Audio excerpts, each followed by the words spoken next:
Hürmetli vatandaşlık siyalarımızı devamlaştırırız. Wang Yi, yani Cumhur'un Tashqi ishlar ministri Wang Yi, Birleşken Devletler Teşkilatı'nın nutq so'zliganda bir qator ma'lumotlarni keltirib, Amerikaning fikriga zarba berdi. Mavzuda xabar 9 ayning 25-kuni Twitter betida e'lon qilindi. Xabar bunday boshlandi. Cumhur Amerika Birleşken Devletler Teşkilatı'nın umumiy yig'ini mezgilida Şinjan meselesi bo'yicha qattiq elishish boshlandi ve keskinleşki yüzlendi. Amerika Qo'shma Shtatlari 9 ayning 24-kuni 4 davlat bilan birlashib, Cumhurga qaratilgan Şinjan meselesi kishilik huquq krizisi yasab chiqib, xalqaro yig'in tashkillagan o'xshash bir vaqtda Cumhurning Tashqi ishlar ministri Wang Yi bir qator ma'lumotlar bilan Amerikaning fikriga zarba bergandek bo'ldi. Bu xabarni Cumhurning Dovi Cumhurga qarashli torbeti Juma shu e'lon qilyapti. Men sizlarga ularning ko'z qarashini yetkazib o'taman vatandosh. Beijing qo'ygan talabga sal qaradi, dedi Wang Yi. Amerika Qo'shma Shtatlar Davlat Mahkamasi 9 ayning 24-kuni New Yorkda Birleşken Devletler Teşkilatı'da Şinjan'da kishilik huquq krizisi mavzusi ostida muhokama yig'ini o'tkazib, 3 nafar Uyg'ur kishini alohida taklif qildi. Amerika Qo'shma Shtatlar Davlat Mahkamasi Muavin davlat ishlar katibi John Sullivan nutq so'zida bunday ko'rsatdi. Amerika Cumhur Şinjan'da nazarband qilingan Uyg'urlar to'g'risida ishonchli ma'lumotga erishdi.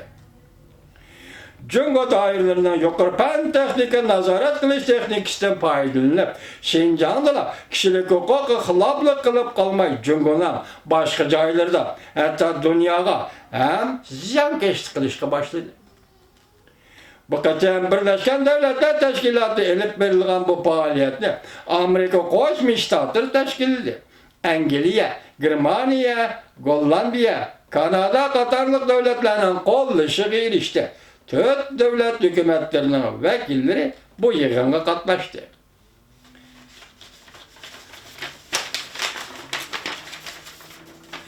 Angliya, Germaniya davlatlarining vakillari yig'inda fikr bayon qildi. Amerika'nın bu meselede, yani Şinjan meselesinde qo'llaydiganligini bildirdi. Ziyonkashlikka uchrayotgan Uyg'urlarni ve başka Müslüman milletlerini qo'llaydiganligini bildirdi yuqorqi 4 davlat.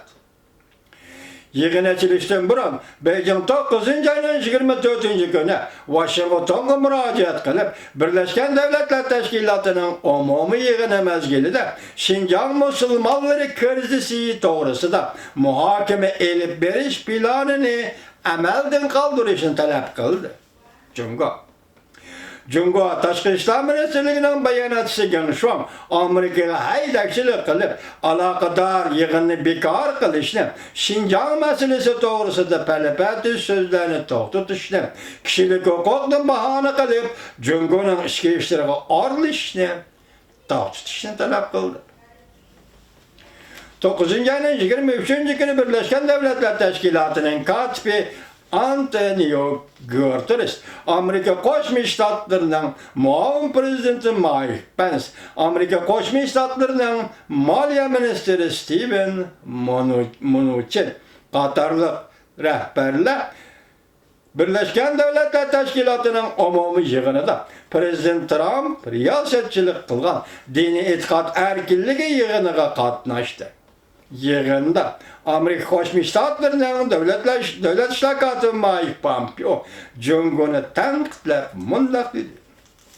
Cumhur Kompartiyasi Hristiyan muridlarini qo'lga oldi, cherkovlarni urib chaqdi, Injilni o'qishni to'xtatdi, chekladi. Yana 1 milliondan ortiq Uyg'ur musulmonlarni nazarband qildi, dedi Amerika Qo'shma Shtatlarining davlat ishlar katibi Mike Pompeo Birleşken Devletler Teşkilatı'nın yig'inida.